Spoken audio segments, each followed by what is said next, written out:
إن الحمد لله نحمده ونستعينه ونستغفره ونعوذ بالله من شرور أنفسنا وسيئات أعمالنا من يهده الله فلا مضل له ومن يضلل فلا هادي له أشهد أن لا إله إلا الله وحده لا شريك له وأشهد أن محمدا عبده ورسوله الذي لا نبي ولا رسول بعده اللهم صل وسلم وبارك وأنعم على عبدك ورسولك محمد وعلى آله وصحبه ومن تبعهم بإحسان إلى يوم المعاد.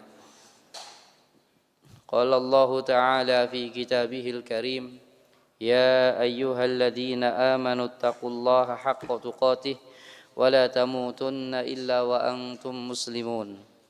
وقال أيضا يا أيها الناس اتقوا ربكم الذي خلقكم من نفس واحدة وخلق منها زوجها وبث منهما رجالا كثيرا ونساء واتقوا الله الذي تساءلون به والأرحام إن الله كان عليكم رقيبا.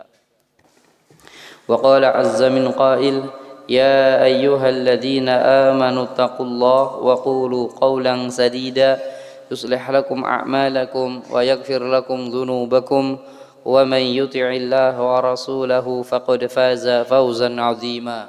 أما بعد فإن أصدق الحديث كتاب الله وخير الهدى هدى محمد صلى الله عليه وسلم وشر الأمور محدثاتها فإن كل محدثة في الدين بدعة وكل بدعة ضلالة وكل ضلالة في النار. Ikhwani wa akhwati fillah, azanillahu wa iyyakum. Insyaallah pada kesempatan kali ini ya, kita masih melanjutkan kajian kita tentang faidah dari surat-surat pendek ya. Yaitu kita akan membahas faidah dari surat Al-Fil ya. Surat Al-Fil ya, adalah surat yang ke-105 di dalam Al-Qur'an ya. Dan ini ya, merupakan jenis surat Makkiyah, yaitu yang diturunkan sebelum Rasul hijrah ya. Bahkan surat ini merupakan surat yang ke-19 yang turun kepada Nabi. Surat yang ke-19 yang turun kepada Nabi, yang turun selepas surat Al-Kafirun dan sebelum surat Al-Falaq ya. Jadi surat ini adalah surat yang ke-19 yang turun kepada Rasul. Namun di dalam mushaf urutan surat ini yang keberapa? 105 ya. Di dalam mushaf surat ini urutannya 105 dan ini termasuk jenis surat Makkiyah ya. Surat yang turun sebelum hijrah ya. Jamaah yang dirahmati Allah Subhanahu wa taala, dinamakan surat Al-Fil ya. Itu diambil dari ayat pertama. Yang ini juga ya, merupakan peristiwa yang terjadi di tahun tersebut ya. Yang Al-Fil sendiri maknanya adalah gajah. Yang Al-Fil sendiri adalah maknanya gajah. Allah Subhanahu wa taala berfirman ya, Alam tara kaifa fa'ala rabbuka bi ashabil fil. Apakah engkau tidak memperhatikan ya, bagaimana Rabbmu bertindak terhadap tentara bergajah ya. Istifham ini ya, kalimat tanya, alam taro, apakah engkau tidak memperhatikan? Ini kalimat tanya. Kalimat tanya di sini ya disebut kalimat tanya takriri sebagai penetapan dan ta'ajjubi sebagai ya keheranan.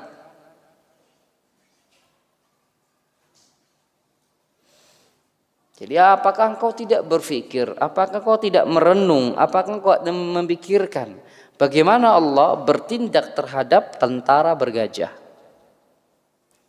Ini mengingatkan kepada Rasul dan suku Quraisy saat itu. Karena ayat ini turun 45 tahun selepas peristiwa Ashabul Fil.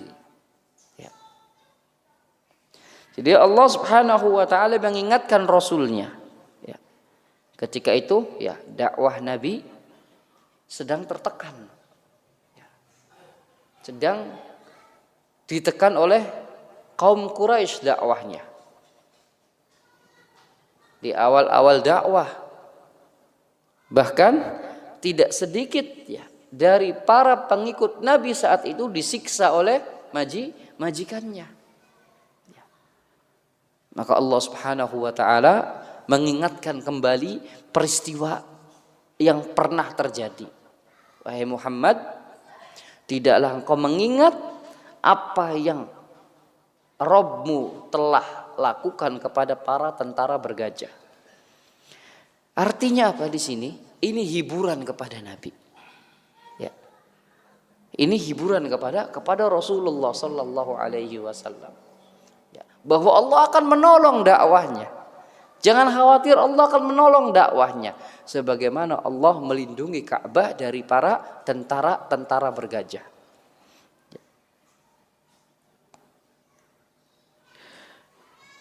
Yang mana singkat dari peristiwa itu ya bahwasanya Abrahah ya. Abrahah ini adalah utusan dari Raja Najasyi. Yang ketika itu di Yaman ya dipimpin oleh seorang raja yang bengis. Ya, dari kalangan musyrikin. Ya. Akhirnya orang-orang Yaman ini ya, meminta bantuan kepada Raja Syam saat itu. Kemudian Raja Syam ya, menyuruh Raja Najasyi yang berada di wilayah Habasa, Ethiopia sekarang, agar menolong penduduk Yaman dari bengisnya raja yang ada di situ. Karena posisi Habasa lebih dekat ke Yaman daripada Syam. Maka dikirimlah pasukan besar dari Habasyah yang saat itu beragama Nasrani ya, ke Yaman.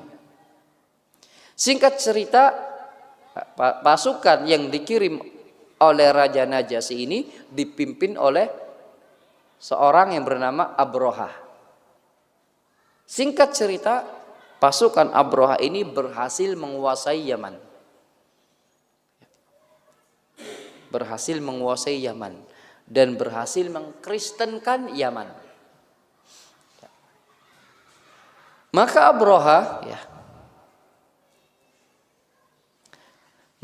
akan membuat sebuah gereja yang besar sebagai persembahan ya, kepada Raja Najasyi. Kata Abrahah, aku di sini akan membuat sebuah gereja yang besar.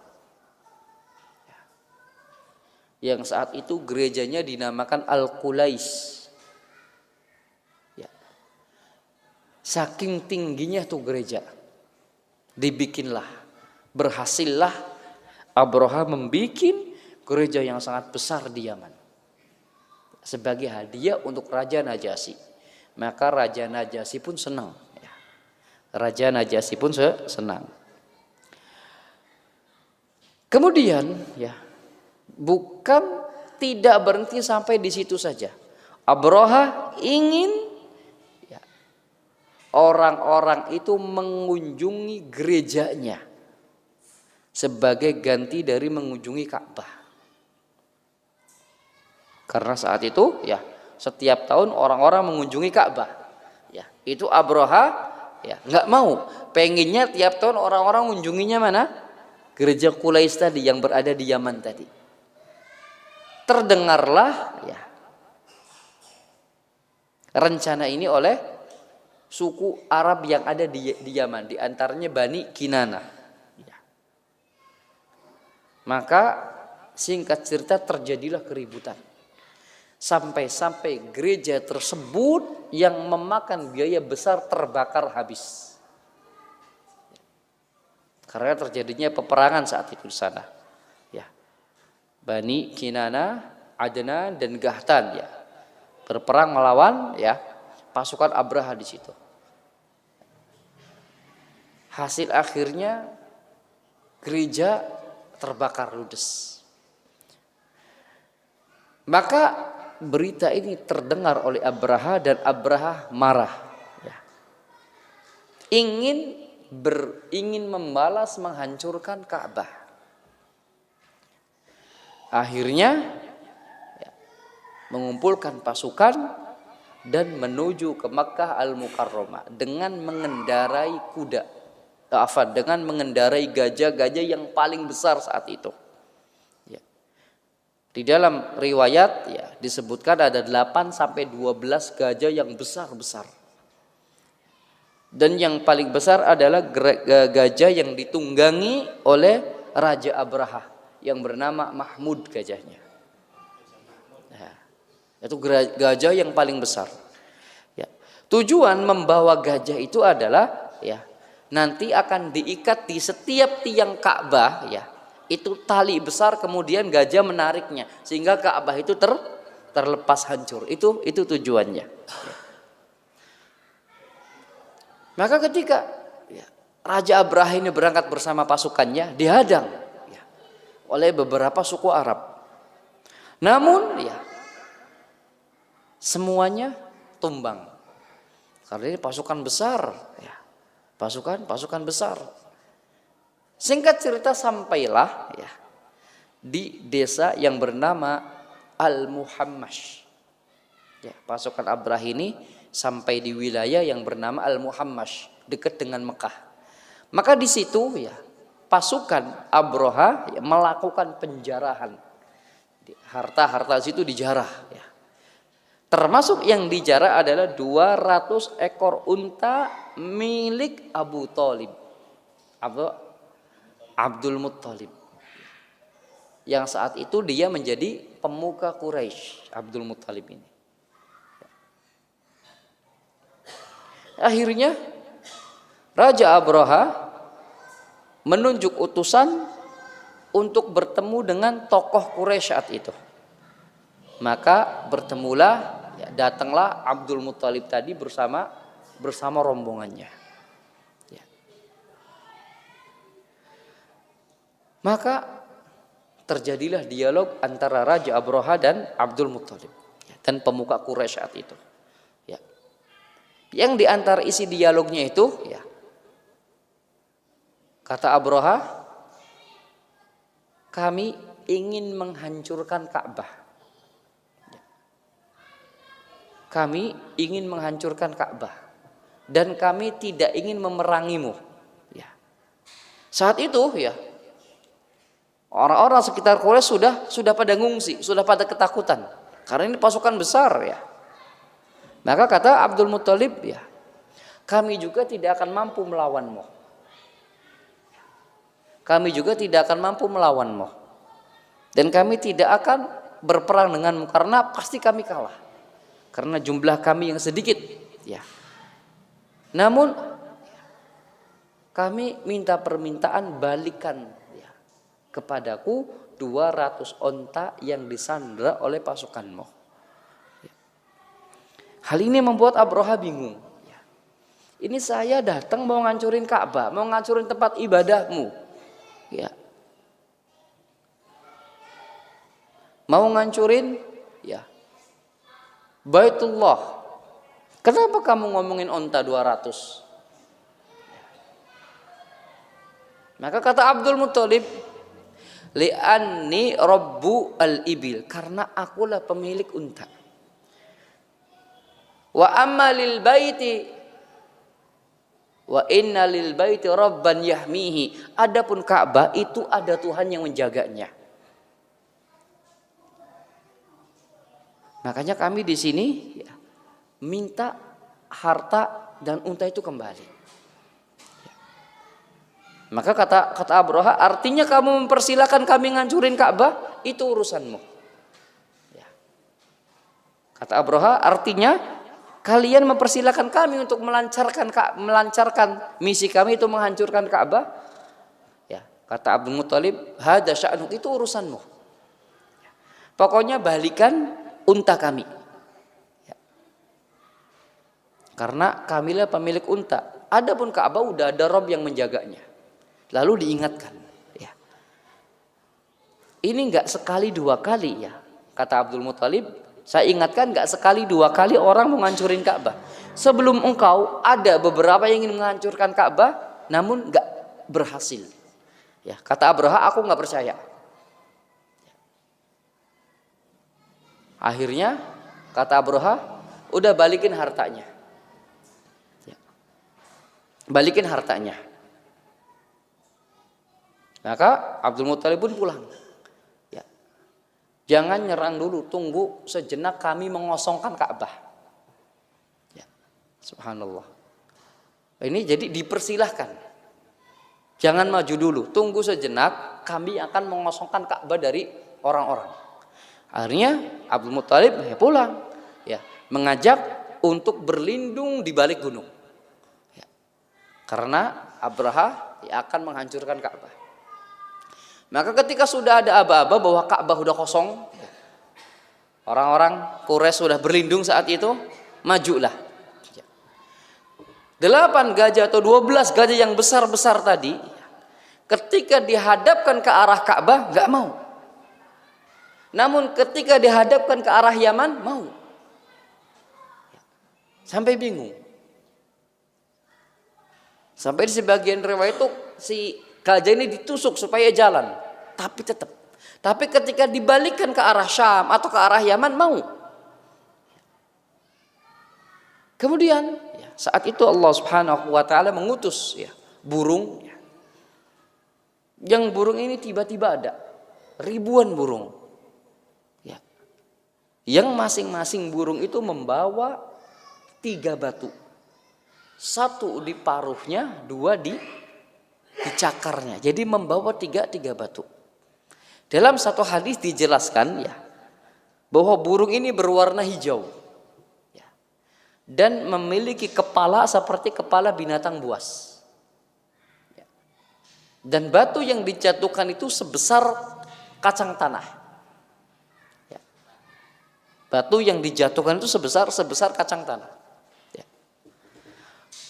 Maka disebutkan tayran ababil. Ababil itu bukan nama burungnya. Ababil itu adalah sifat burung tadi yang tiba-tiba datang dari berbagai arah. Yang muncul dari awal lautan, dari arah lautan. Maka akhirnya ketika sudah sejajar dengan pasukan pasukan gajah tadi, burung-burung tadi menjatuhkan batunya, menjatuhkan kerikil-kerikil tersebut. Maka di antara mereka ada yang mati, di antara mereka ada yang berlari. Dan dikisahkan burung itu, batu itu ketika nyampai di kepala itu akan tembus ke kaki. Batu yang di bawah burung itu, ketika nimpa kepala itu akan tembus ke kaki. Ketika nimpa ke tangan akan membuat putus tangan. Tidak semua mati saat itu, namun ada yang berlarian, termasuk Raja Abraha. Ia pun selamat sampai kembali ke Yaman. Namun dalam perjalanannya itu putus satu persatu anggota tubuhnya. Dan sampai Yaman beberapa hari terbelah dadanya dan keluar jantungnya.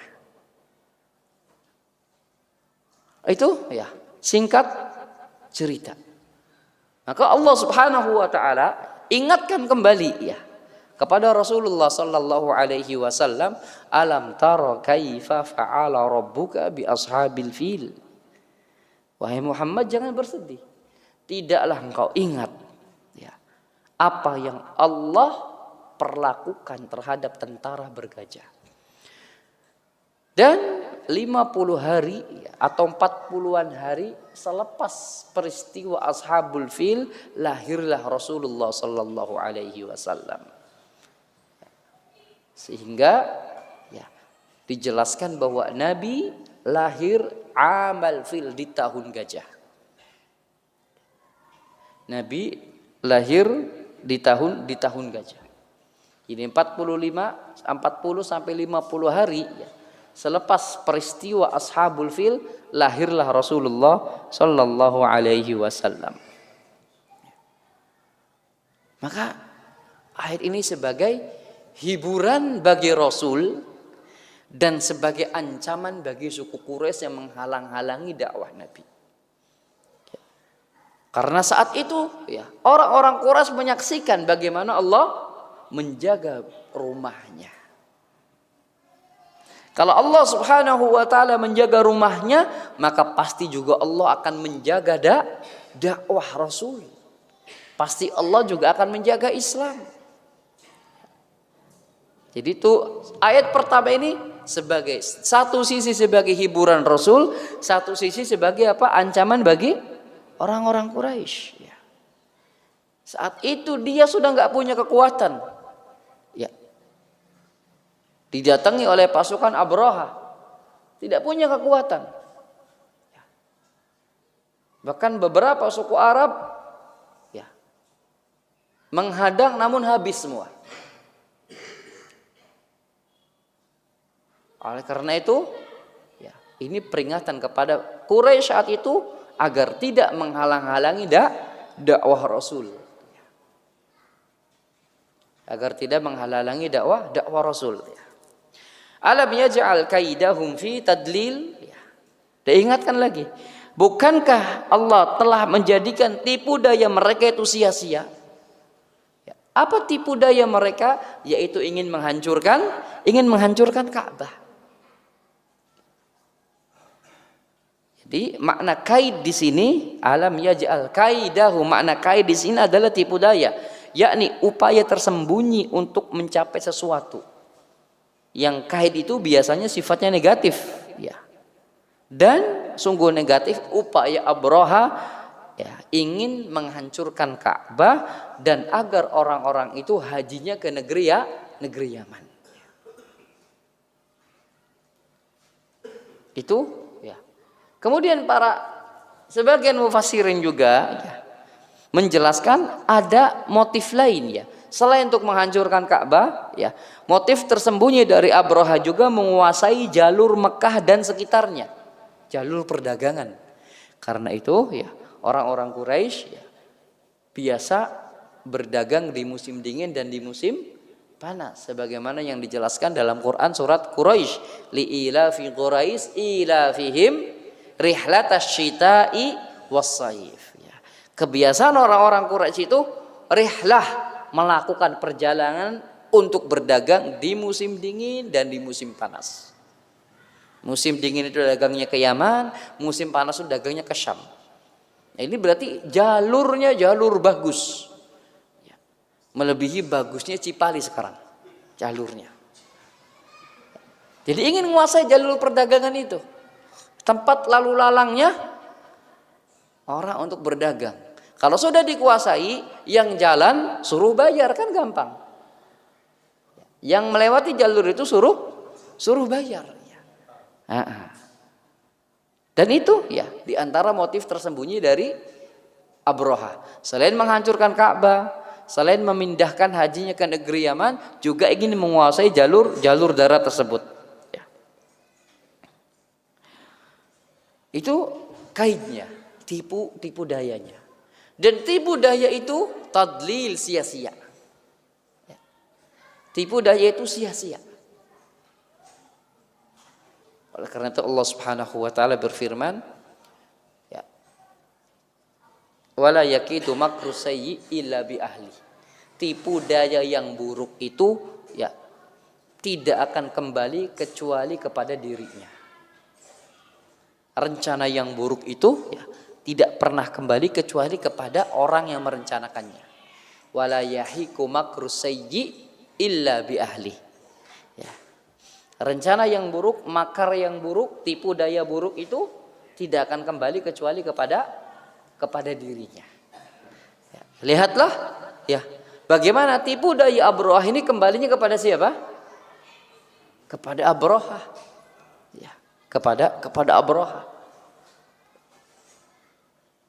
Dan ini juga merupakan peringatan, ya, bahwasanya apa yang orang-orang kufar, orang-orang munafikun lakukan kepada dinul Islam itu tidak akan kembali tipu dayanya kecuali kepada mereka. Karena sejatinya ya agama ini tertolong karena Allahu Jalla Jalaluh, bukan karena kita. Huwallazi arsala rasulahu bil huda wa dinil haq liyudhhirahu 'alad dini kullih. Dialah Allah yang mengutus rasulnya bil huda dengan petunjuk dan dengan kebenaran untuk menampakkan petunjuk dan kebenaran tersebut. 'Alad dini kullih, di atas seluruh agama. Yuriduna ayyutfi'u nurallahi biafwahihim wallahu mutimmu nurihi walau karihal kafirun. Mereka semua ingin meredupkan cahaya Islam dengan tipu daya yang sangat banyak ya. Orang-orang kufar, orang-orang munafikun ingin menghancurkan nilai Islam, ingin merusak Islam, ingin meredupkan Islam. Apakah berhasil? Wallahu mutimmu nurihi. Allah yang akan menerangkan cahaya Islam tersebut.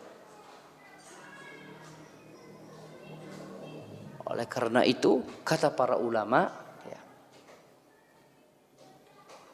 jagalah ketakwaan kita kepada Allah Subhanahu wa taala. Jagalah ketakwaan kita kepada Allah Subhanahu wa taala. Karena itu modal agar Allah menolong kita. Ya. Karena itu modal Allah menolong kita.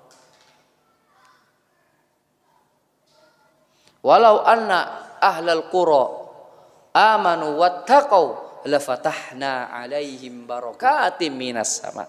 Seandainya penduduk negeri itu bertakwa, takut kepada Allah, seandainya penduduk negeri itu beriman kepada Allah Subhanahu wa taala, pasti Allah akan bukakan keberkahan-keberkahan dari langit. Maka di antara makna keberkahan ini adalah pertolongan dari Allah Subhanahu wa taala. Maka kitalah yang butuh Islam. Ya. Kitalah yang butuh Islam. Dan sudah banyak ya kisah-kisah ya, bagaimana Allah Subhanahu wa taala menghancurkan orang-orang kufar. Ya. Baik di dalam Al-Qur'an ataupun di dalam al-hadis ya. Di antaranya dalam ayat ini menjelaskan tentang bagaimana Allah menghancurkan tentara bergajah tadi.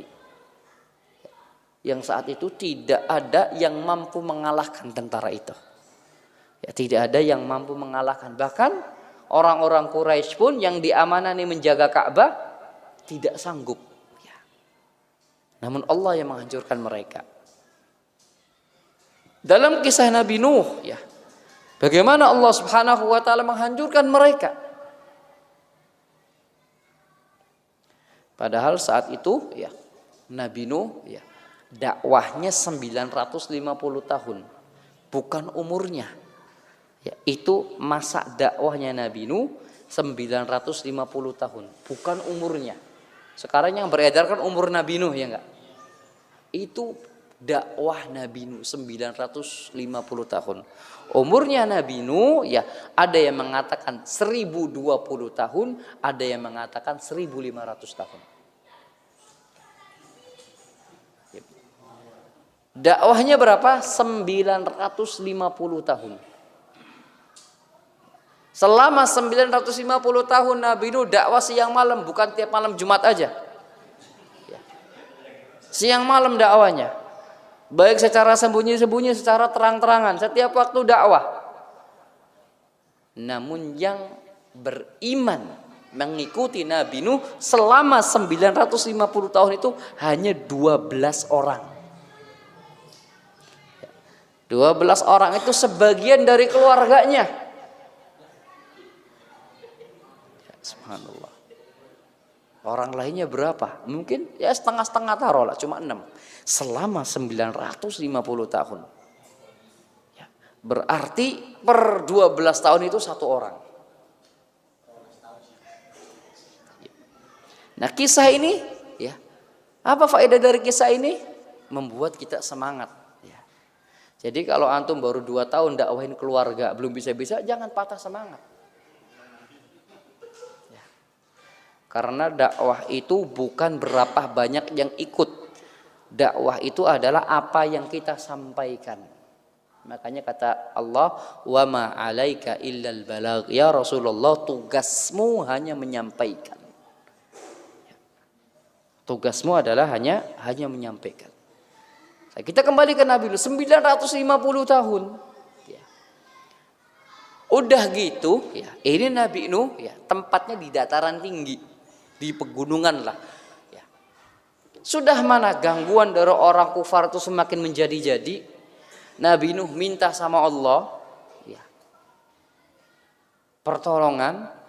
Allah beri wahyu untuk bikin perahu. Nah, pusing nggak? Ya. Udah ini kita butuh pertolongan, ya. Kemudian datang perintah Allah untuk bikin perahu. Ya. Ini secara logika masuk nggak di daerah gunung suruh bikin perahu? Ya. Coba. Kalau Nabi Nuh seperti kita itu nggak akan bikin perahu, banyak bantahnya. Ini karena seorang Nabi, dia nurut terhadap apa yang Allah wahyukan. Bikinlah perahu dengan bimbingan Allah. Al-Imam Ibnu Katsir menjelaskan ketika datang perintah bikin perahu, ya itu nggak langsung bikin perahu, tapi Nabi itu disuruh nanam pohon itu. Nanam pohon yang nanti kayunya bakal dibikin perahu. Jadi kurang lebih dari perintah itu ke bikin perahu 12 tahunan. Bayangkan. Ya, di dalam Qasasul Anbiya ya oleh Al-Imam Ibnu Katsir. Ya.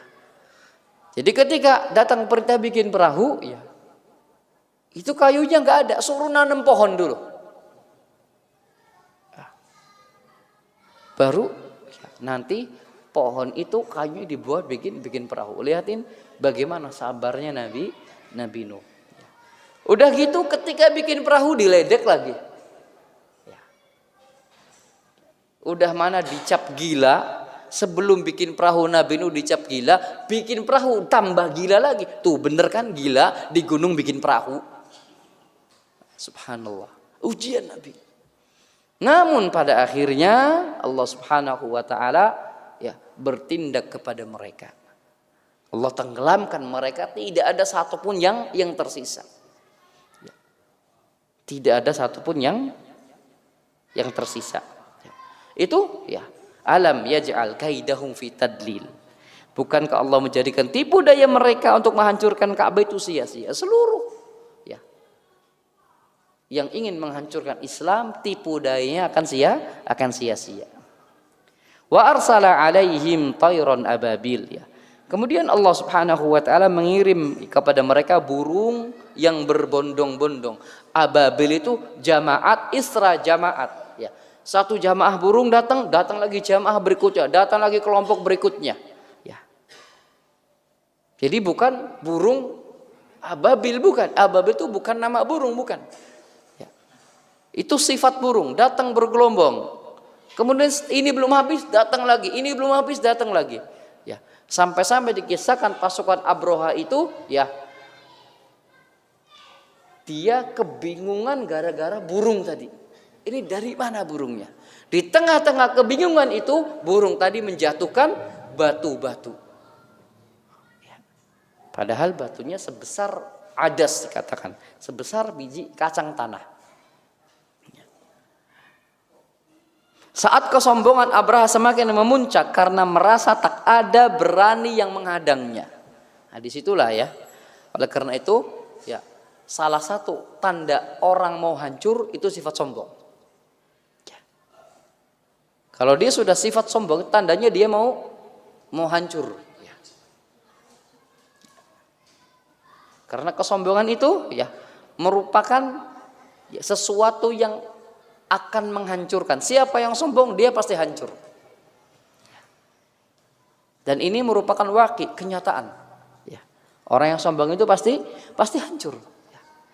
Maka ketika kesombongan Abraha semakin memuncak, ya, karena merasa tak ada yang menandingi, bahkan ya Quraisynya pun tunduk sampai ngelepas.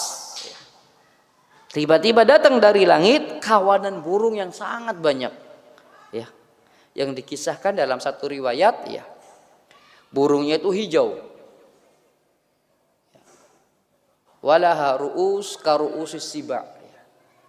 Kepalanya itu mirip kepala binatang buas. Ya. Kepalanya mirip kepala binatang buas.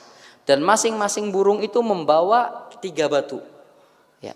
2 batu di cengkramannya, satu batu di mana? Di paruhnya.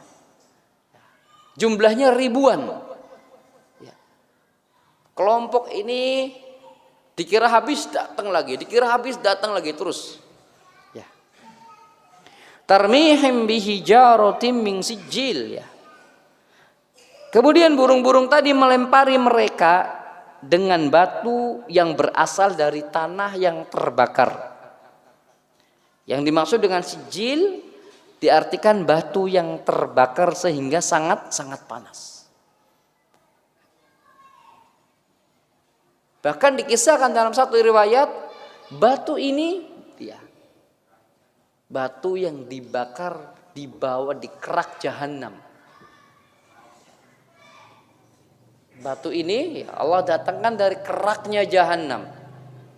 Sedangkan jahanam itu panasnya 70 kali lipat dari api dunia. Api dunia paling panas berapa? Jahanam 70 kali lipat panasnya. Sebagaimana keterangan dari Rasulullah sallallahu alaihi wasallam. Bahkan ya Rasulullah sallallahu alaihi wasallam memerintahkan ya kepada sahabatnya saat itu, abridu, untuk menunda ya, sholat zuhur. Untuk menunda sholat zuhur karena panasnya. Fa inna hadzal har min fayhi jahannam. Karena panasnya bumi ini merupakan salah satu hembusan dari jahanam.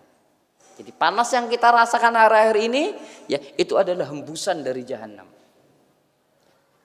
Baru hembusannya aja. Panas yang kita rasakan, panas yang dunia rasakan saat ini ya itu merupakan hembusan dari jahanam. Nah, batu yang dibawa itu dari keraknya jahanam. Ya.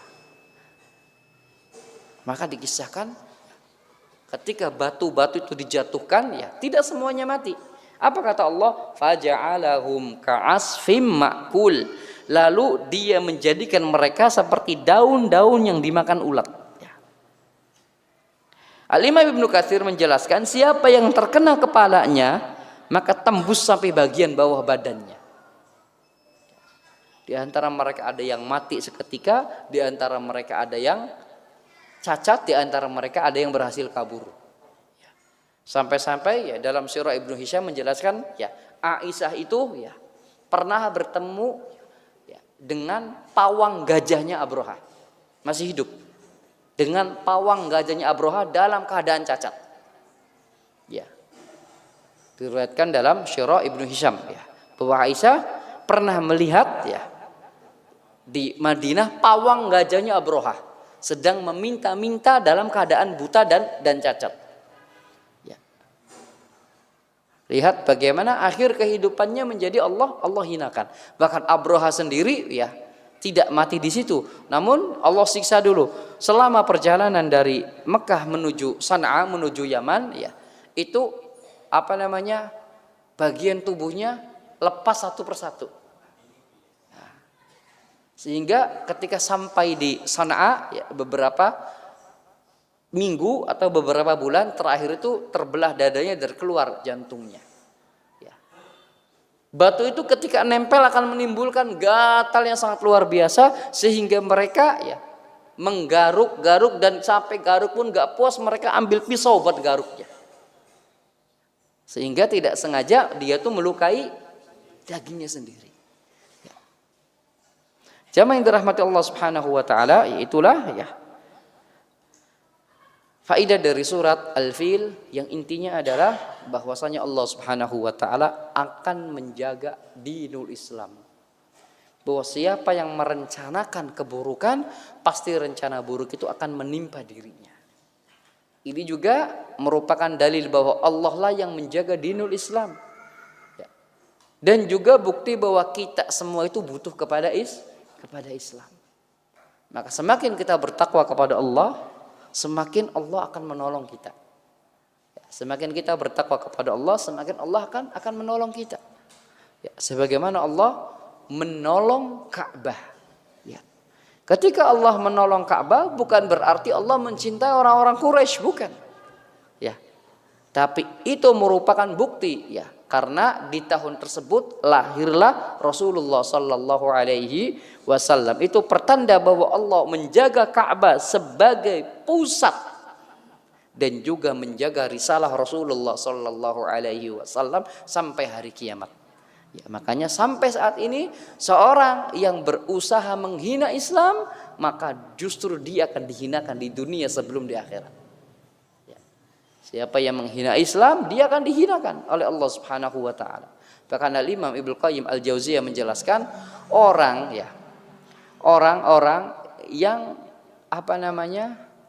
menghina Islam, maka Allah akan keluarkan dari lisannya satu kalimat yang membuat orang lain itu tertawa. Mereka yang menghina Islam itu Allah akan keluarkan dari ucapannya. Ada ucapan yang membuat orang lain tertawa. Sebagaimana yang terjadi kepada kelompok Syiah Rafidhah. Jadi apa yang mereka ucapkan itu membuat orang lain tertawa. Ya, itu hinaan di dunia.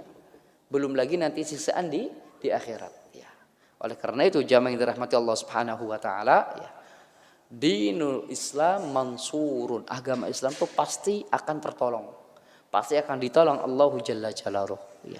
Justru oleh karena itu perbaharui terus ketakwaan kita kepada Allah Subhanahu Wa Taala, perbaharui terus keimanan kita kepada Allah Subhanahu Wa Taala. Ini yang bisa disampaikan.